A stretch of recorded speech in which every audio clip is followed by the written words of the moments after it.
gracias por el espacio también y bueno, es muy importante ver estos cambios que se vienen sucediendo porque es parte del panorama que nos da, digamos, arrancando el año y qué es lo que nos va a presentar, digamos, el comercio exterior.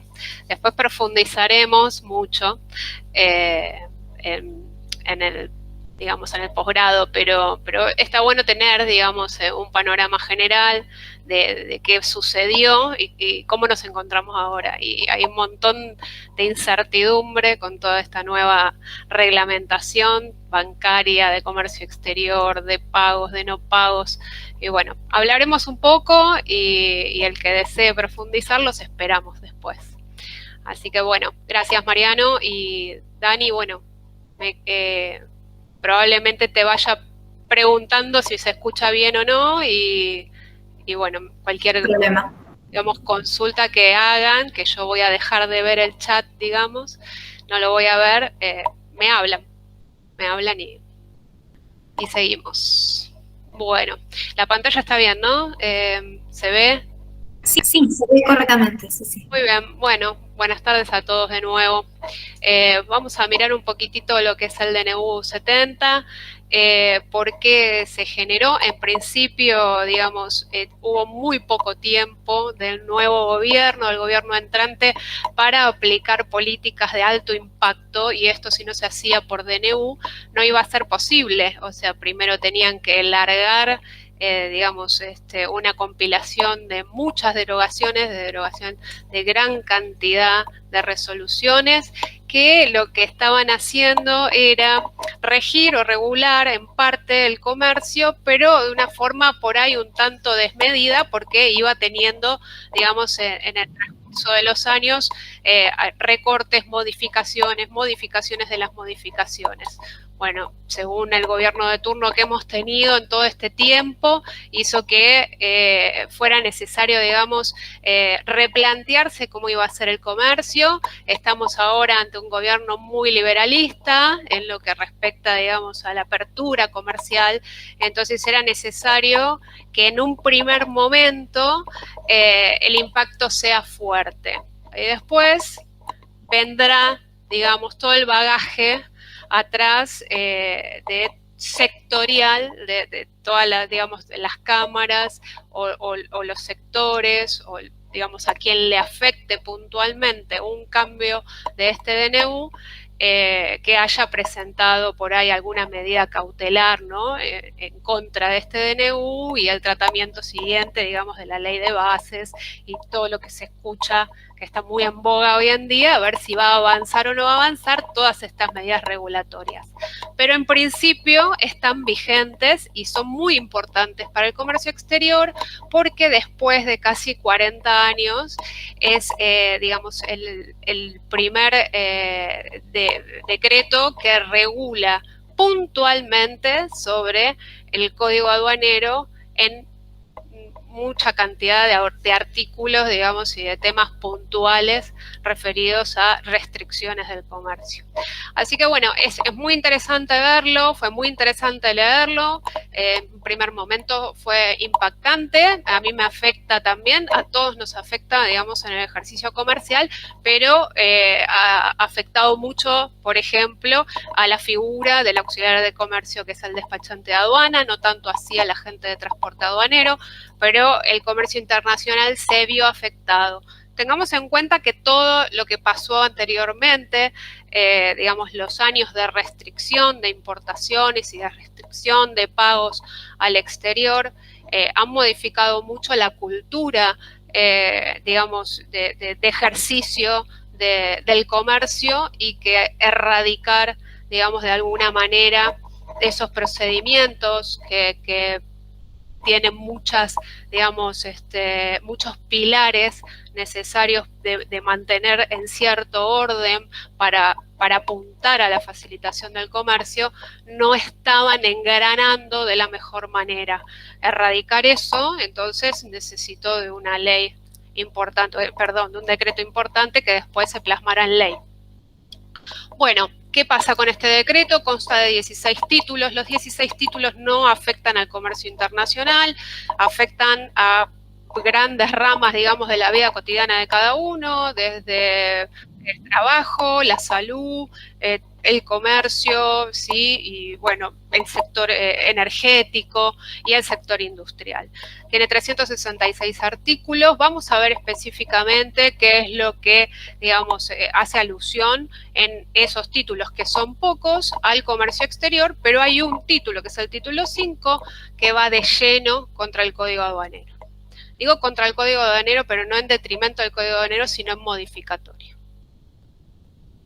Bien, los títulos que, digamos, que tienen vinculación son estos. Primero, porque determina cuál es la desregulación del comercio, que vamos a hablar un poco de eso, la desregulación económica, el sector bioenergético, ¿sí? Tanto la bioeconomía como la energía, los espacios aerocomerciales, muy poco en lo que respecta a comercio exterior, muy poco en lo que respecta al registro automotor en comercio internacional y, como les dije, el título 5 de lleno directamente sobre importaciones y exportaciones. Bien, cuando se declara una emergencia pública, como en este caso, hay que mirar, digamos, cuáles son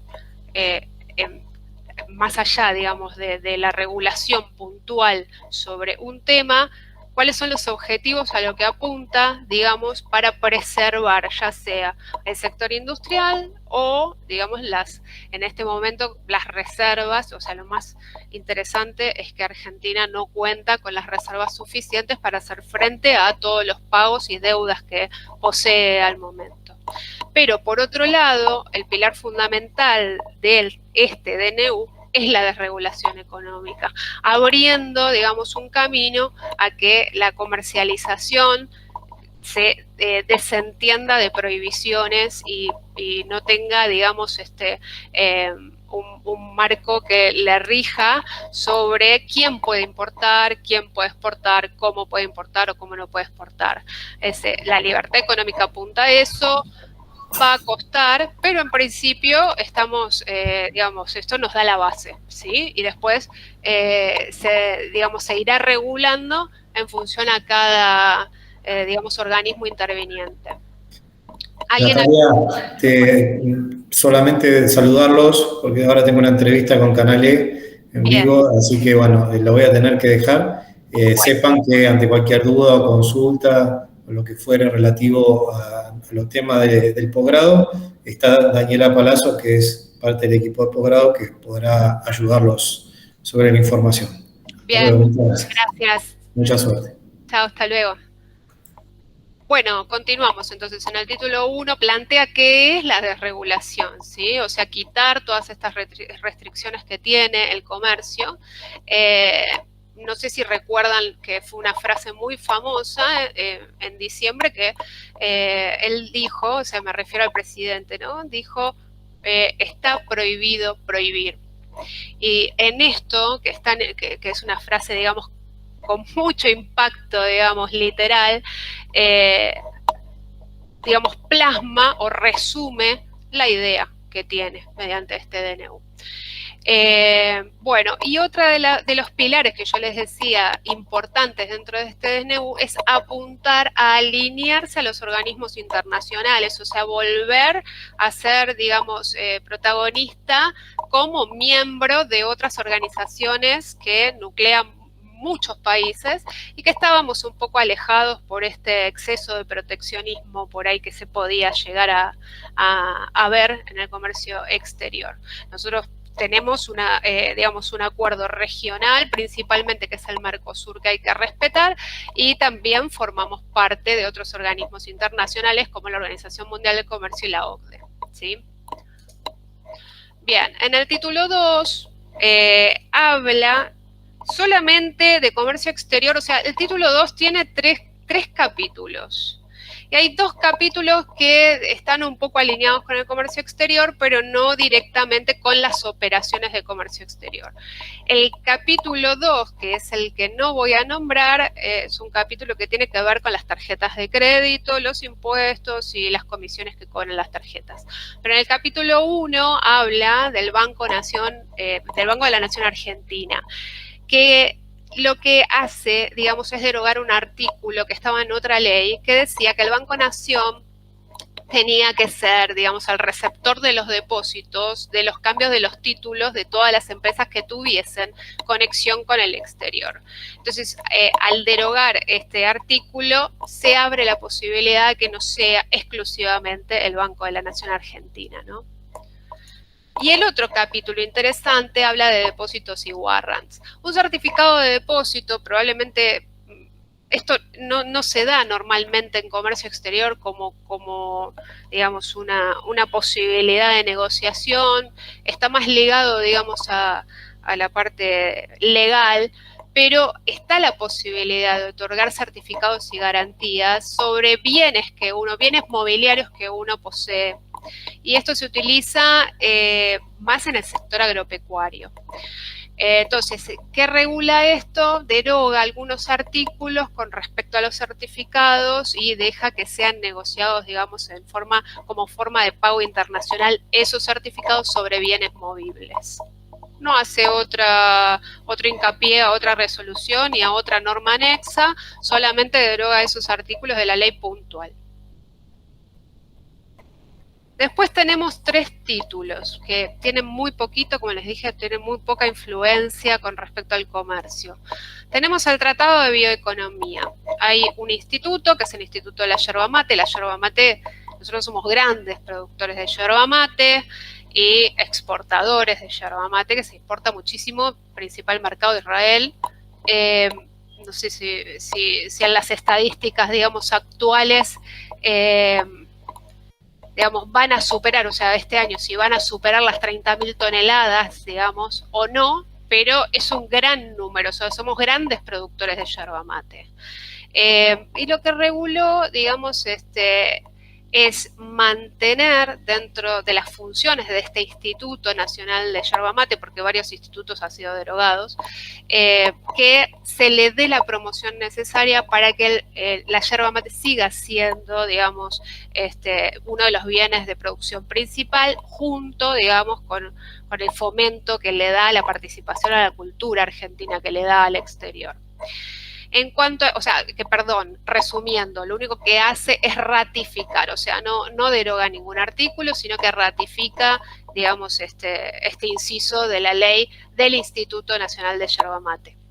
En cuanto a energía, hay todo un apartado de energía gigante, pero no está ligado todo a la exportación energética, sino que lo que hace es derogar, digamos, unos contratos que había de exportación, porque nosotros actualmente necesitamos producir energía. Ustedes saben que está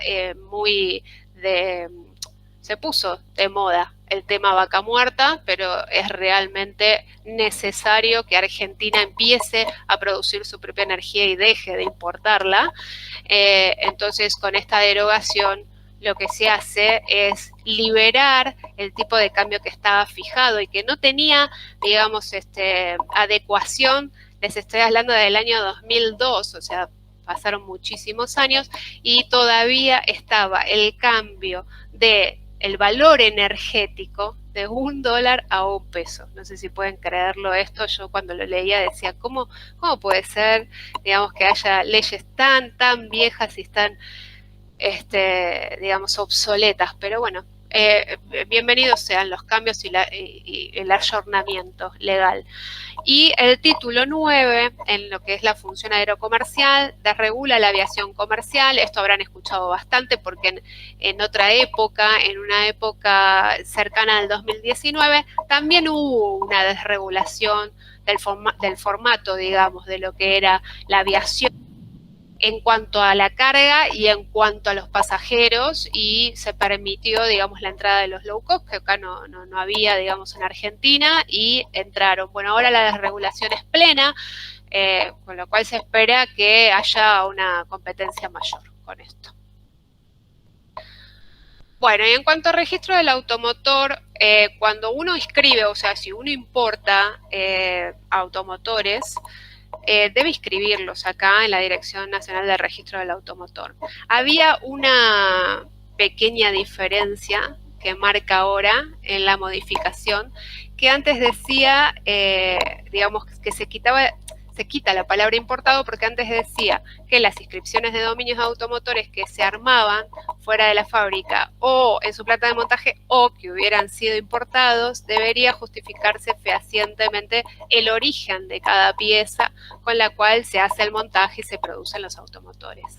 Se quitó, digamos, la palabra importado y se sigue manteniendo la necesidad de importación, pero se sobreentiende que con cada importación ese detalle ya está justificado, ¿sí? Cuando uno realiza la importación de autopartes, si alguno trabaja con autopartes lo sabe muy bien, tiene que detallar puntualmente, junto con la factura del proveedor, cuál es el origen de cada pieza que va a conformar la fabricación de otro bien. Y las automotrices se manejan con un sistema de stock, etcétera. Entonces, esa información ya estaba comprendida.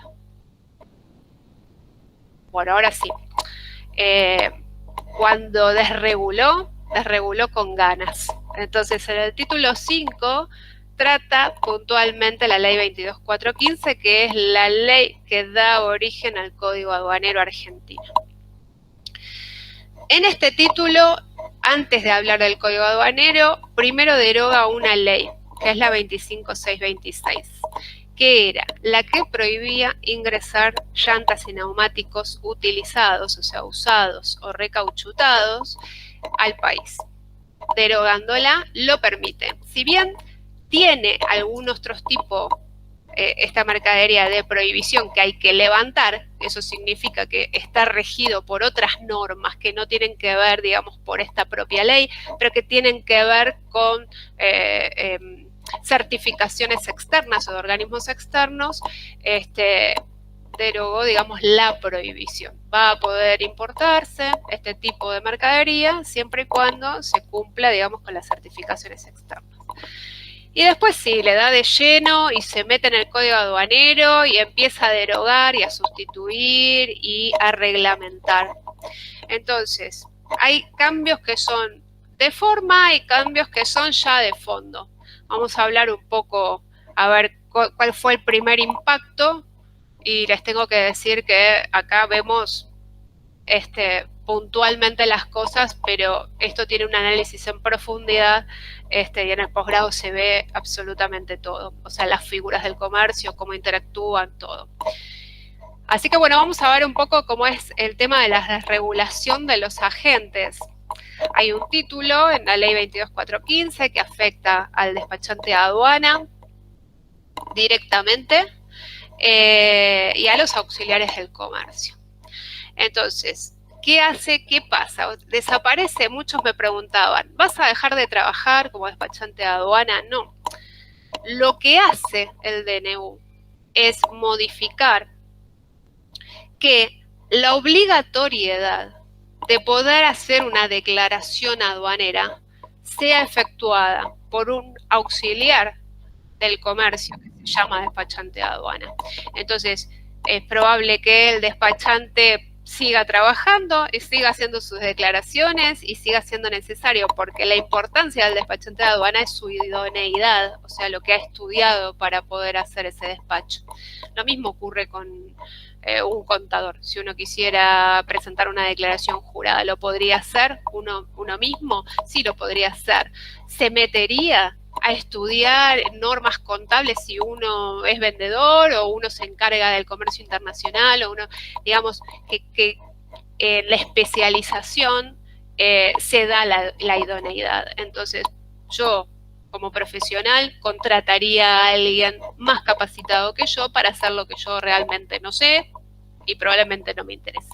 Entonces, desregular a veces no significa eliminar, sino que significa quitar obligatoriedades y con ello también quitar prohibiciones. Entonces, las declaraciones aduaneras pasan a ser, digamos, fundamentalmente de propiedad o de institución, digamos, de los importadores y exportadores, quienes son los responsables de la declaración y van a efectuar, digamos, sus declaraciones por medio de un intermediario que puede ser un despachante o un declarante. Actualmente igual hay una cautelar incorporada, digamos, o sea, en el sistema, digamos, legal, ya el Centro de Despachantes de Aduana, sabemos que digamos, hizo uso de la medida cautelar y bueno, está esperando una respuesta con respecto a esto. Veremos qué ocurre. Otra desregulación importante fue la de los importadores y exportadores. ¿Por qué? Porque apunta a que todo el mundo puede importar y exportar. Pero cuando yo les decía que hay cambios de fondo y cambios de forma, es porque después del DNU está la delegación de la formalidad de inscripción a una administración federal, que es la AFIP. Entonces, ¿qué pasa? Si bien, digamos, los importadores y exportadores van a poder hacerlo si lo desean, van a tener igual que cumplir con ciertos requisitos. Por ahí los requisitos actuales no son tan rígidos como eran ahora, pero sí están regidos por, digamos, ciertos puntos o cuestiones que hay que cumplir respecto a la AFIP. Y después la liberación, digamos, de lo que eran las trabas del importador y del exportador para el alta, se alivianaron un poco. Eso es lo que entró, digamos, en la desregulación. Con respecto al control aduanero, en realidad no hay desregulación, hay una regulación distinta, o sea, apunta a que la prosecución, digamos, de las operaciones sea más ágil, se alinee más con la facilitación del comercio, que se demore menos en las transacciones. Actualmente digamos, un procedimiento de importación-exportación puede durar desde 48 horas hasta 15 días, dependiendo de cuántas fiscalizaciones va a tener la operación.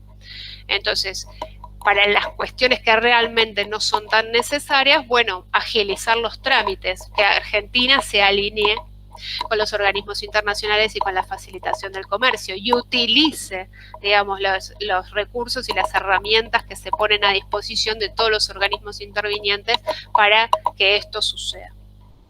Y después incorpora, digamos, al Código Aduanero tres artículos más, al 120, que era cuando había delitos de contrabando, perdón, 4 más, porque hace el bis, el ter, el quater y el quinqués. Entonces, todos apuntan a esto que les estaba diciendo de mejorar, digamos, los procedimientos de detención de mercadería, de liberamiento de mercadería, de petición de garantía cuando la mercadería está mal o se cometió un ilícito sobre ella y, digamos, que todo apunte a que sea más transparente la operatoria aduanera.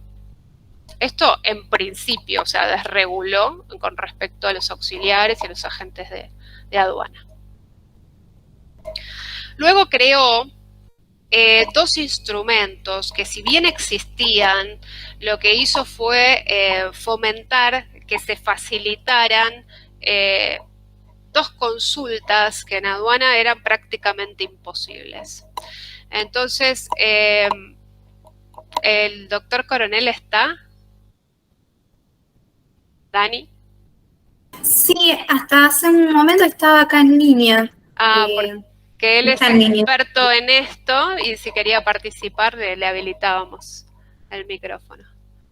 Pero bueno, vuelvo. El libramiento simplificado y la declaración anticipada. Estos dos instrumentos que ya existían los regula como una necesidad de operación, de aceleramiento, digamos, de la operatoria.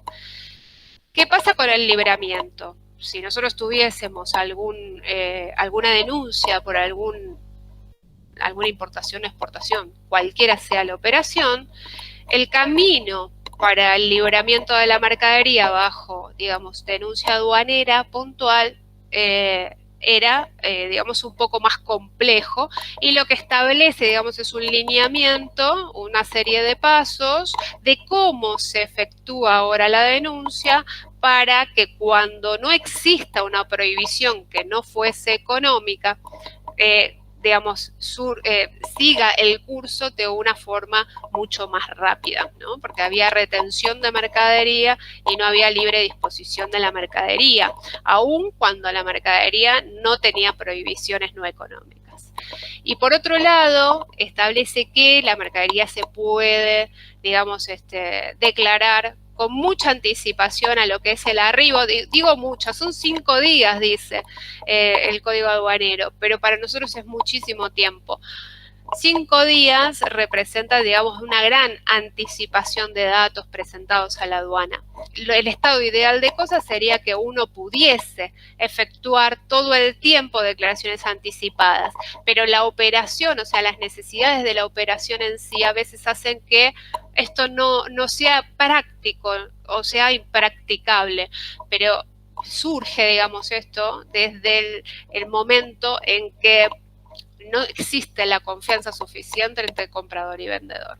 Entonces, en las primeras operaciones, por ahí, sería impracticable hacer una declaración anticipada, mientras que una declaración anticipada en una mercadería con digamos, una confianza extrema, con una eventualidad de operaciones en donde siempre tratamos de la misma mercadería, de valores similares, bueno, ya no representaría, digamos, un gran riesgo hacer una declaración anticipada.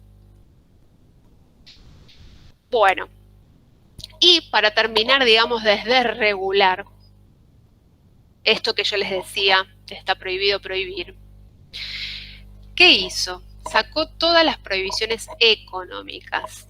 Teníamos prohibiciones económicas y apuntan a que a políticas del Estado, bueno, que, digamos, van estableciendo regulaciones en función a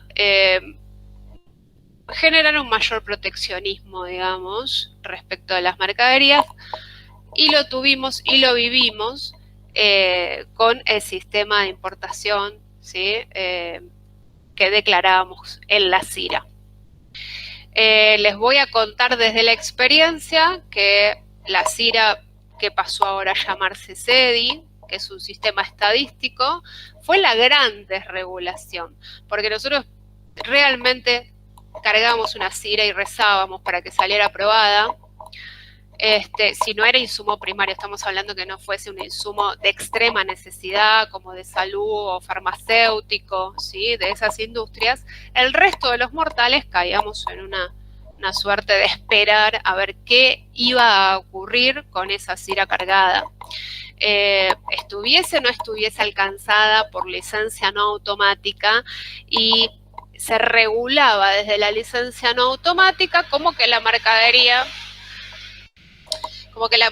fuese, digamos, o tuviese algún tipo de prohibición particular, cuando mucha mercadería ni siquiera se producía en el país. Entonces, a través de la CIRA había un control puntual de quién podía importar y exportar, y eso es lo que refleja, digamos, el Ministerio de Economía, derogando, digamos, las prohibiciones económicas. Pero las prohibiciones no económicas se mantienen porque son necesarias, porque todos los países lo tienen, porque, digamos, siguen el lineamiento de la Organización Mundial del Comercio y porque preservan la salud pública, por ejemplo, el bienestar de la población y otras cuestiones que son necesarias y que van a seguir estando. Entonces, si ustedes se van a plantear en algún momento por ahí hacer algún tipo de operación, tanto de importación como de exportación, o lo viven a diario porque lo hacen, saben que siguen tramitando todas las demás, digamos, certificaciones de terceros organismos, que sigue existiendo. Y eso va a seguir existiendo y está bien. Pero ¿a qué apunta con el llamado de atención a que todo se agilice, a que no se demore por demás cada trámite? Bien, en cuanto a tributos, deroga 2 tributos. Derogan el derecho de importación específico y el impuesto de equiparación de precios. El impuesto de equiparación de precios, que en una época se utilizaba para el azúcar, y hoy está regulado por otras leyes, ¿sí? Porque lo que es precios de mercaderías y tributos está dado por leyes. Y quedó un poco obsoleto, digamos, el capítulo dentro de el Código Aduanero. Pero en lo que respecta al derecho de importación específico, es un derecho que se utilizaba hasta hace muy poco y que grava, digamos, un porcentaje, grava un monto puntual sobre la mercadería importada. Algunas mercaderías grababan porcentual y otras grababan un monto fijo. Después, con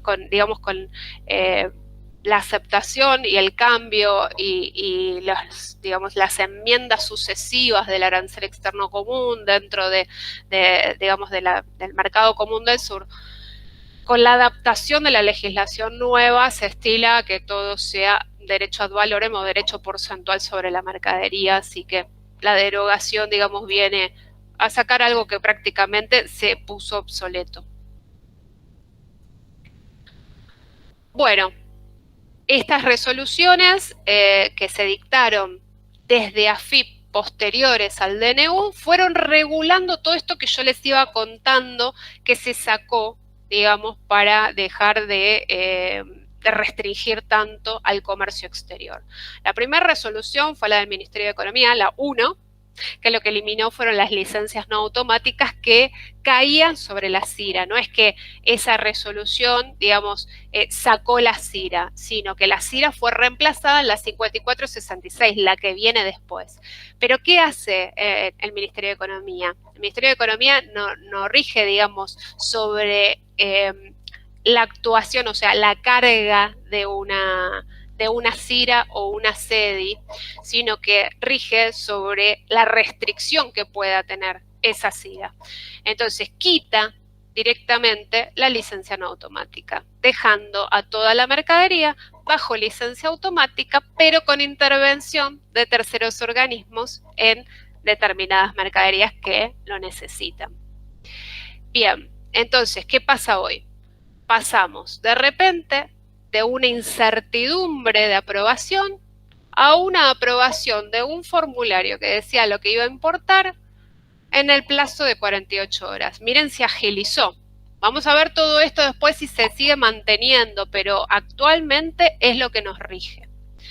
Luego vino la resolución conjunta 5466 y esta es la que hizo el cambio fundamental. Ahí dejamos el régimen CIRA, pasamos al CEDI, que es netamente estadístico, que si me equivoco lo puedo volver a cargar, que es válido por más tiempo, que no tengo que estar pidiendo prórrogas, que no tengo que estar pensando si embarqué, si no embarqué, si compré una mercadería y resulta que me tardan en fabricar 3 meses, más los 45 días del tránsito, llegará a servir la CIRA. Bueno, quitó toda esa problemática que había y dejó al sistema con la misma carga, porque en realidad cargamos de la misma manera que la CIRA, la CEDI, pero con el aliciente de saber que se va a aprobar, que tiene un porcentual de modificación un poquito mayor y si no hay que recargarla y que tiene una vigencia a un plazo muy extendido.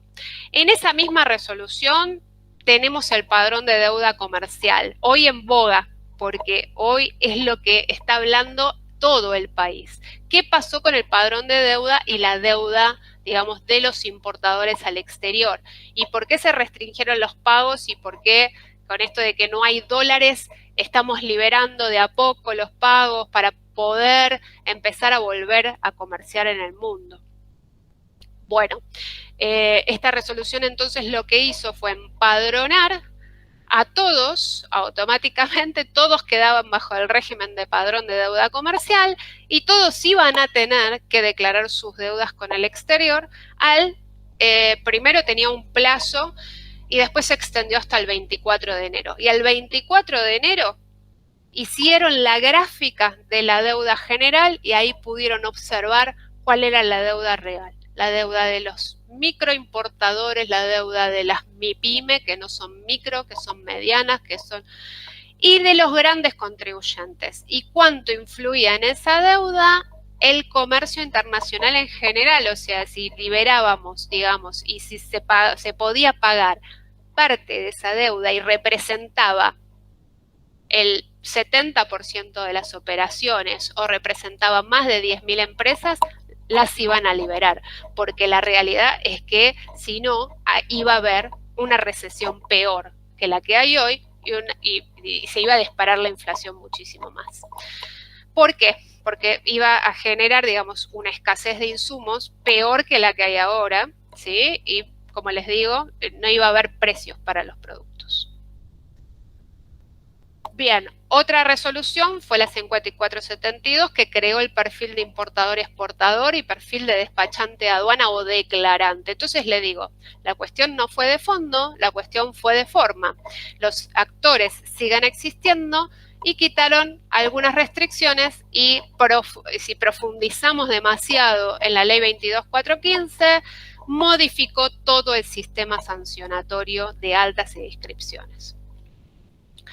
Y en la resolución general 5473 se empieza, digamos, a dar recursos para facilitar las operaciones. Cuando les decía unas diapositivas atrás que lo que busca es alinearse al mundo, es porque al aperturar que pueda declarar el mismo importador u otra persona que se dé de alta como declarante, puede pasar en el transcurso o en el interín que haya mucha gente que no esté capacitada para ello y no sea idónea. Entonces tiene que brindar, si uno hace, digamos, una apertura necesaria, también tiene que brindar el correspondiente asesoramiento del organismo que va a ser la receptora, digamos, de esa documentación, porque si no recaerían en denuncias permanentes y también trabaría el comercio exterior, sería, digamos, la consecuencia inmediata.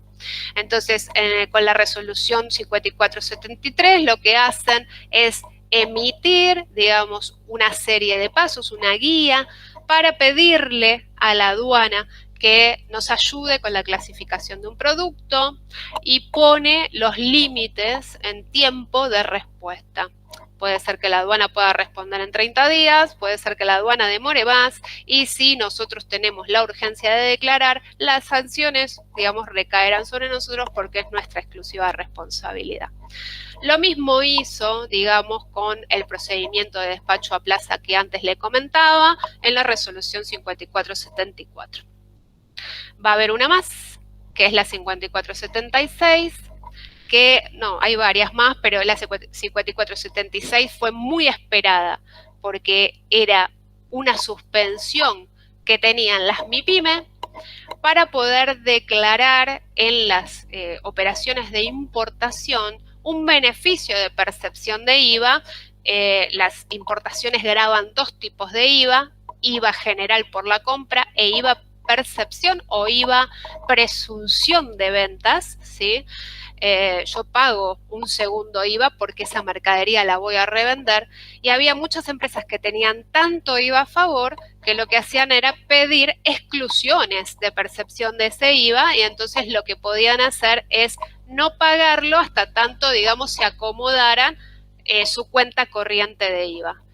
Pero el gobierno lo que hizo fue limitar digamos, este acceso de ese uso de la ventaja solamente para las microempresas, sí, para las microempresas o las empresas chicas.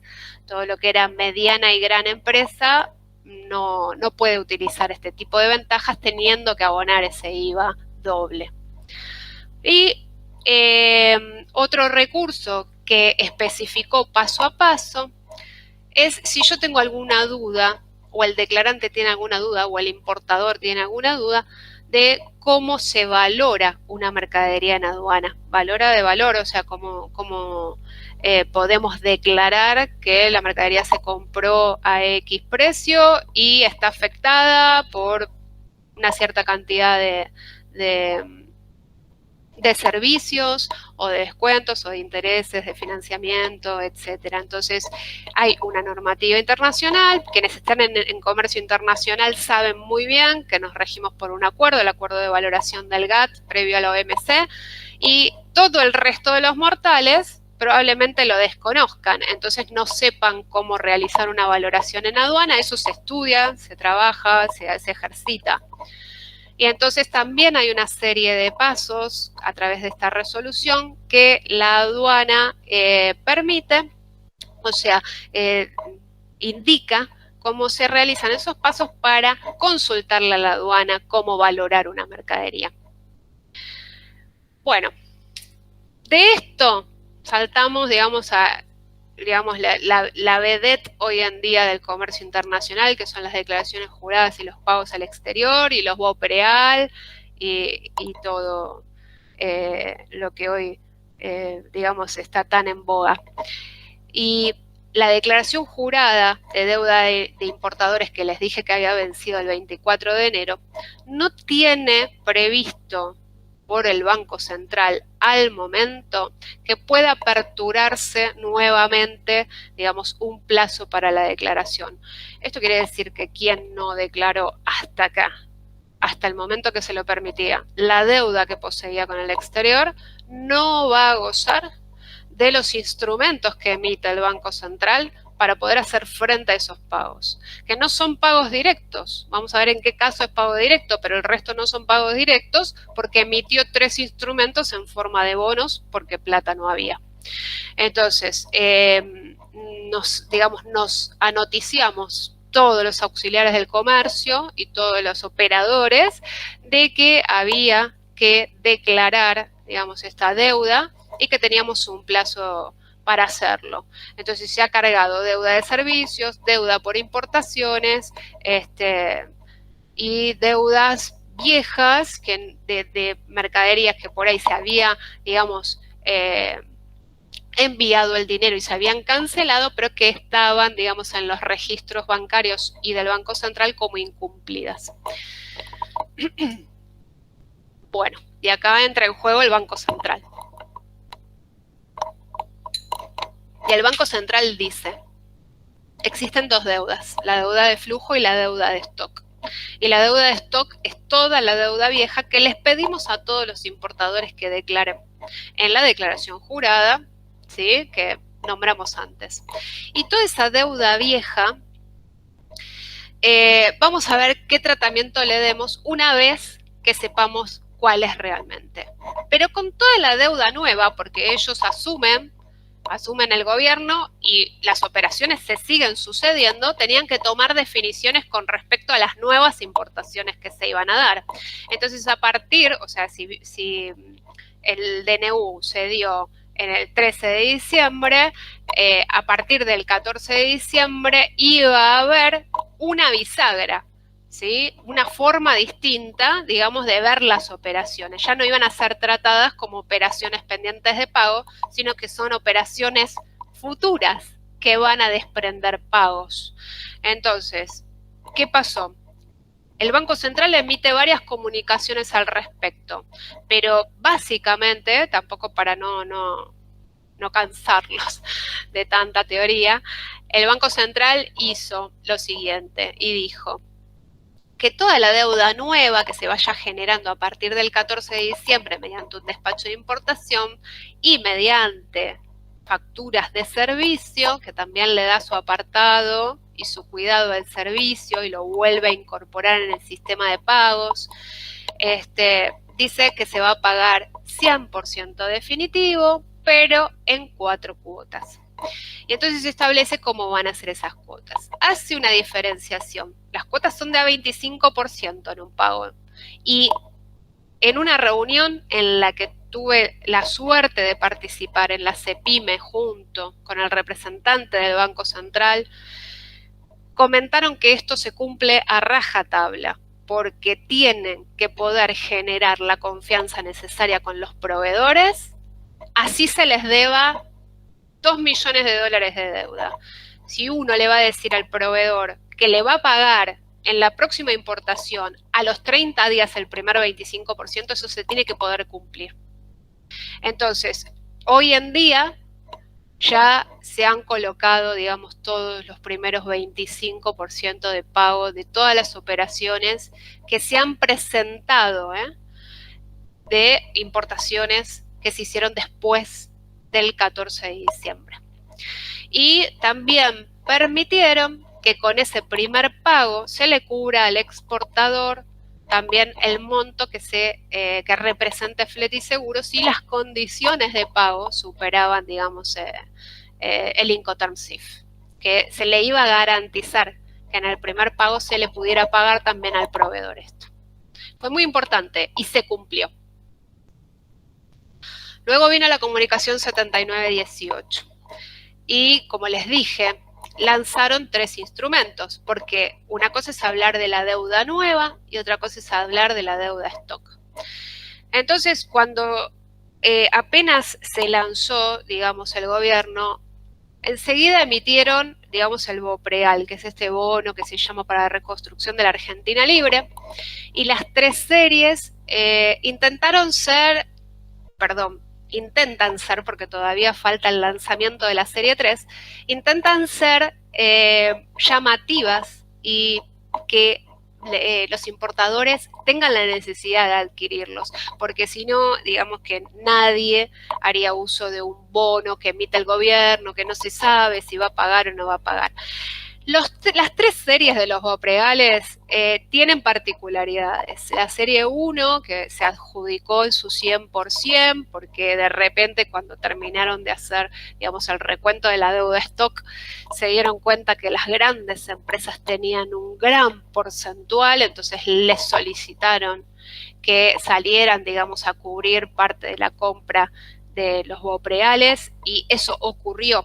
Entonces la serie 1, ¿cuál era el aliciente de la serie 1? No pagar el impuesto país.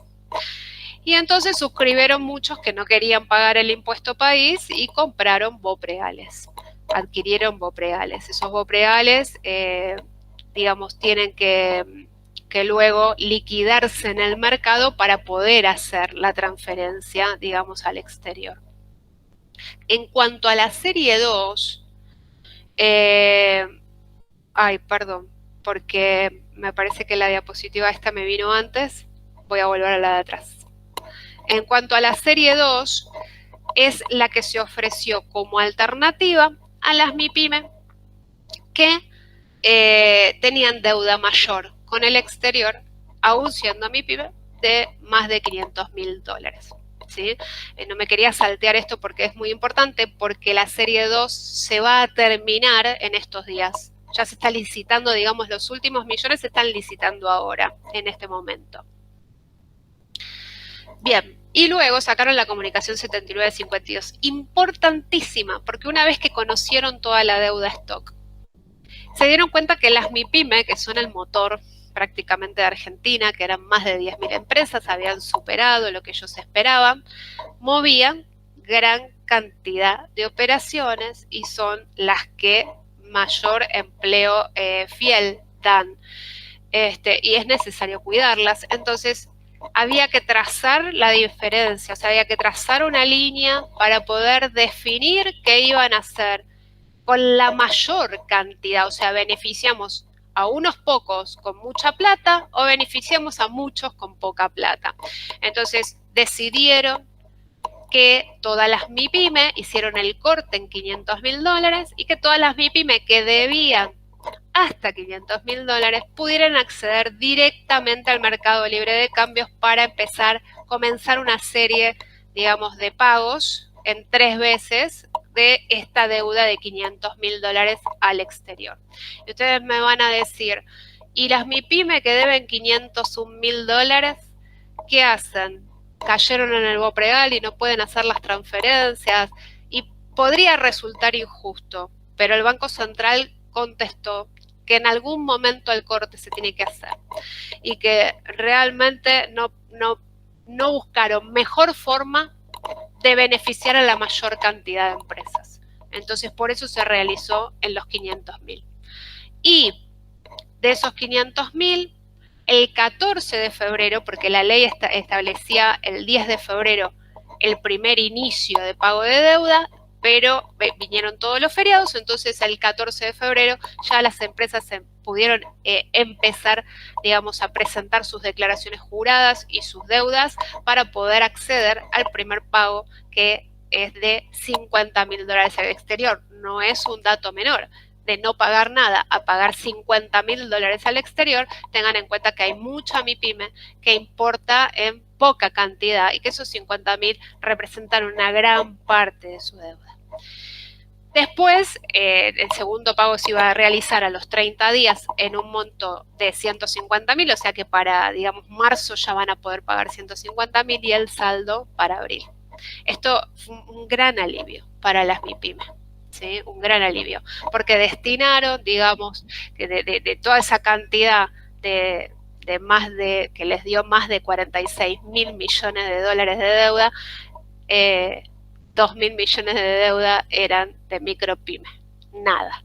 Así que por eso destinaron que no tuviesen, digamos, la obligación de acceder a un BOPREAL, y que si habían accedido a un BOPREAL tampoco les iba a restringir, digamos, poder hacer este tipo de operaciones. Bueno, hasta acá yo llegué. Si quieren, voy a descompartir pantalla para verlos, y si tienen alguna duda o consulta, lo vemos. Y Dani, me decís si había consultas, digamos, en el chat.